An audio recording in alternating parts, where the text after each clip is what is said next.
اس زمین کی شان یہ ہے کہ اس زمین نے نور محمدی صلی اللہ علیہ وسلم کو سب سے پہلے دیکھنے کا شرف حاصل کیا۔ اس زمین نے سب سے پہلے اذان کے لفظ کو سننے کا شرف حاصل کیا۔ اس زمین نے سب سے پہلے نبی کے قدم چومے۔ اس زمین نے سب سے پہلے توحید کی صدا اپنے کانوں سے سنی۔ اس لیے اس زمین میں اللہ نے جو وہ بہت زرخیزی رکھی ہے، اس زمین میں کشش بھی ہے۔ یہاں کے پیڑ، یہاں کے پھل، یہاں کا دودھ، یہاں کی جڑی بوٹیاں، یہاں کے مسالے اور زمینوں میں ممتاز نظر آتے ہیں۔ تو چونکہ یہ زمین گنگا جمنی تہذیب کی زمین ہے، ہندل ولی سرکار غریب نواز رضی اللہ تعالیٰ ہندوستان کی سرزمین پر ایک صوفی کی حیثیت سے، ایک داعی اللہ کی حیثیت سے، ایک مبلغ اسلام کی حیثیت سے تشریف لائے تھے۔ اور یہ بات ہمیں یاد رکھنی چاہیے کہ اللہ تبارک و تعالیٰ اپنے مقبول بندوں کو دو چیزیں عطا کرتا ہے۔ ایک تو وہ لوگ جو دلیل کی زبان سمجھتے ہیں، وہ اللہ تبارک و تعالیٰ ان کو علم عطا کرتا ہے کہ وہ علم کے ذریعے سے دلیلیں دیں اور دلیل کے ذریعے سے انسان کی اصلاح کریں۔ لیکن انسانوں میں بہت سارے وہ لوگ ہوتے ہیں جو دلیل کی زبان نہیں سمجھتے اور نہ ہی ان کو دلیل کی زبان پر یقین ہوتا ہے۔ تو دوسری چیز اللہ تبارک و تعالیٰ مشاہدہ کرانے کی صلاحیت بھی اپنے برگزیدہ بندوں کو دیتا ہے۔ اگر آپ حضور علیہ السلام کی ذات ہی کو دیکھ لیں تو اللہ تبارک و تعالیٰ نے اپنے حبیب صلی اللہ علیہ وسلم کو دلیل کے لیے قرآن مقدس عطا فرمایا۔ حضور قرآن لے کر کے آئے تاکہ جو لوگ پڑھے لکھے ہیں اور دلیل سے سمجھنا چاہتے ہیں وہ اللہ کے رسول صلی اللہ علیہ وسلم ان کو دلیل لے کر کے سمجھائیں۔ اور پھر اللہ کے حبیب علیہ السلام و تسلیم نے جب قرآن کو پیش کیا تو لوگوں نے اس دلیل کو تسلیم کیا۔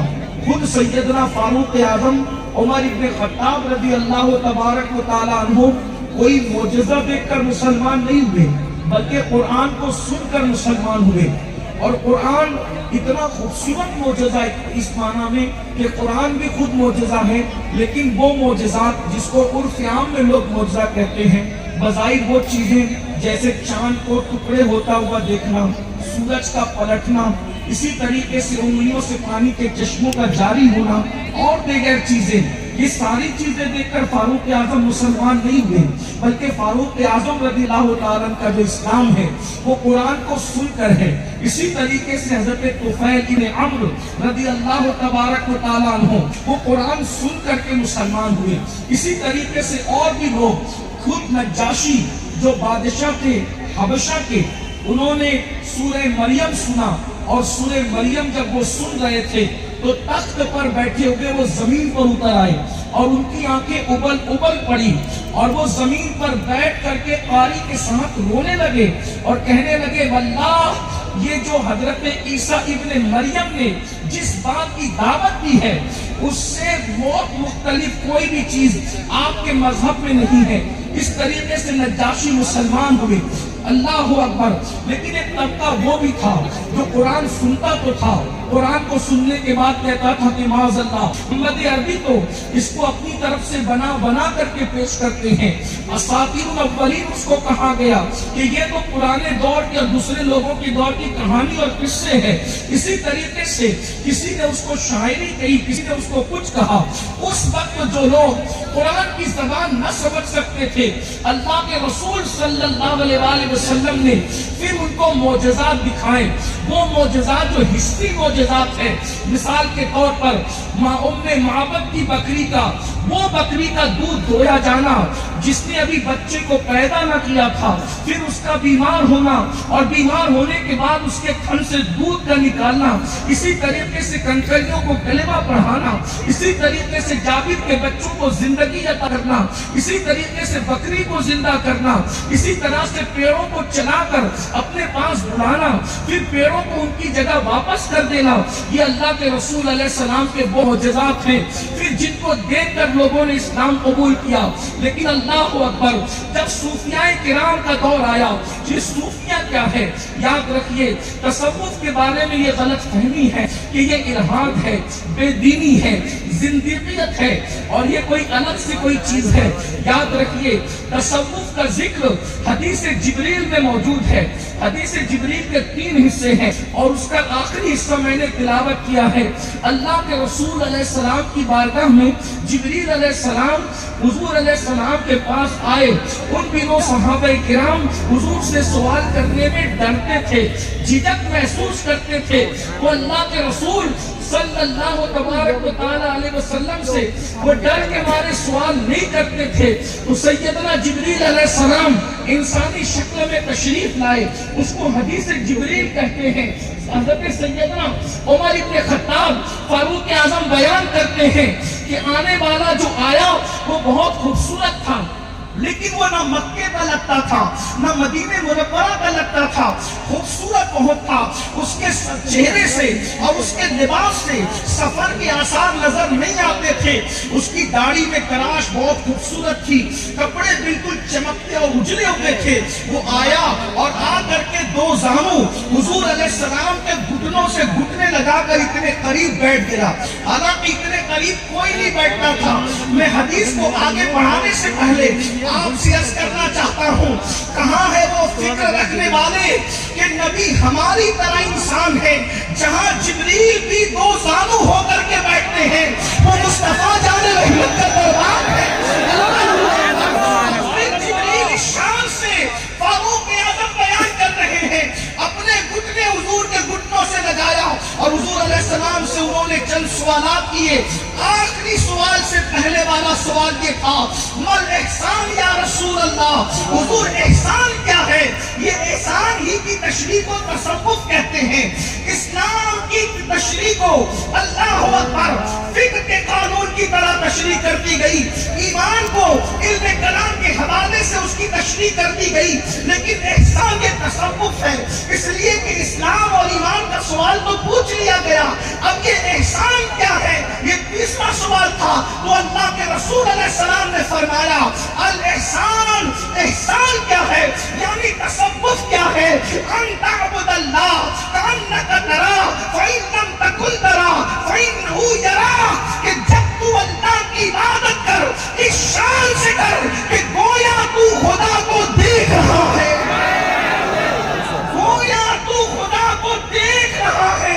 جب صوفی عارف کامل کی منزل پر پہنچتا ہے تو کأنکا کی قید بھی ختم ہو جاتی ہے اور حجابات اٹھتے ہیں اور وہ حالت نماز یا عبادت میں رب کا مشاہدہ کر لیا کرتا ہے.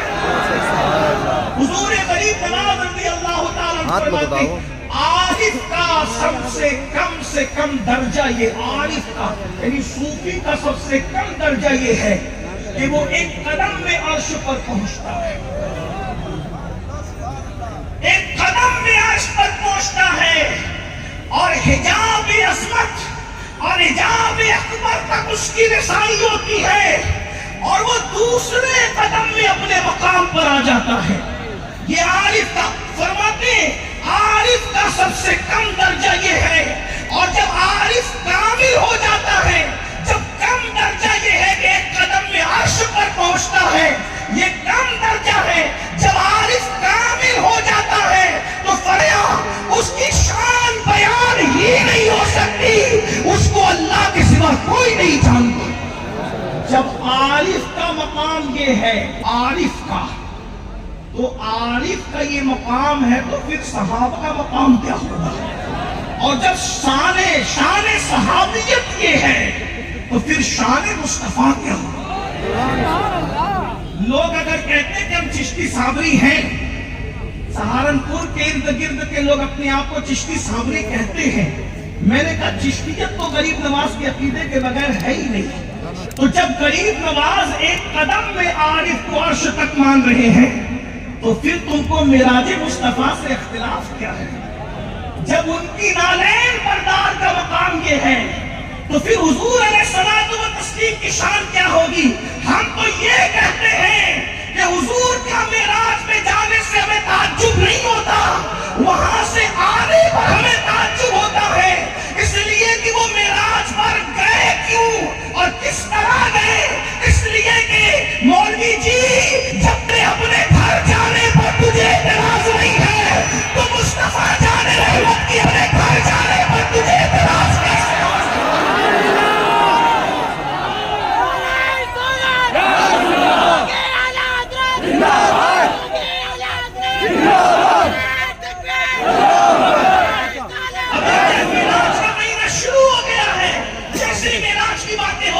تو پھر باتیں ہونے لگی، کیسے گئے؟ میں نے جب تیرے گھر جانے پر یہ اعتراض نہیں، حضور تو اپنے گھر گئے نا، گھر گئے میرے امام کہتے ہیں اور بڑے مزے میں کہتے ہیں، وہی نام کا کے مکی ہوئے سر عرش تخت نشین ہوئے، یہ نبی ہے جن کے یہ مقام خدا ہے جس کا مقام ہے۔ ہمیں تو اب تک یہ سمجھ نہیں آ رہی کہ وہ آئے کیسے، کیا ان کا بھی گھر ہے؟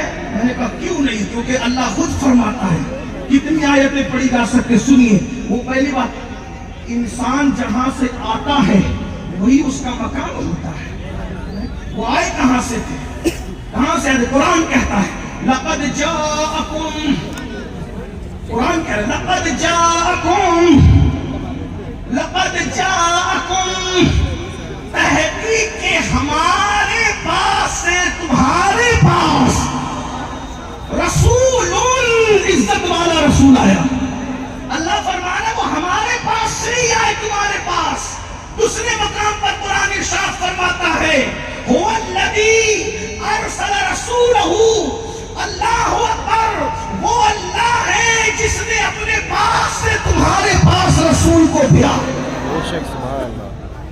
تیسرے مقام پر ارشاد فرماتا ہے وَمَا أَرْسَلْنَاكَ إِلَّا رَحْمَةً لِلْعَالَمِينَ، ہم نے آپ کو تمام عالمین کے لیے رحمت بنا کر بھیجا، ہر جگہ بھیجا بھیجا بھیجا۔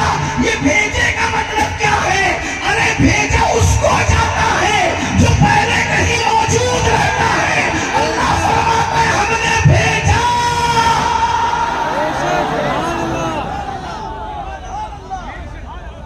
حضرت آدم کے لیے نہیں کہا، حضرت موسیٰ کے لیے نہیں کہا، حضرت داؤد کے لیے بھیجنے کی بات نہیں کی، بھیجنے کی بات نہیں کی۔ جب حضرت آدم کی بات آئی تو کیا کہا؟ انی جاعل فی الارض خلیفہ، ہم زمین پر اپنا خلیفہ بنانے والے ہیں، زمین پر اپنا خلیفہ بنانے والے ہیں۔ اسی طرح حضرت خلیل اللہ کے لیے کہا جاعلک للناس اماما، ہم تمہیں لوگوں کا امام بنانے والے ہیں، یعنی ان کو بنا کر بھیجا، ان کو بھیج کر بنایا۔ ابراہیم لوگوں کے امام آ کر بنے، آدم اللہ کے خلیفہ آ کر بنے، تنہا میرا نبی ہے جو ان کا آیا۔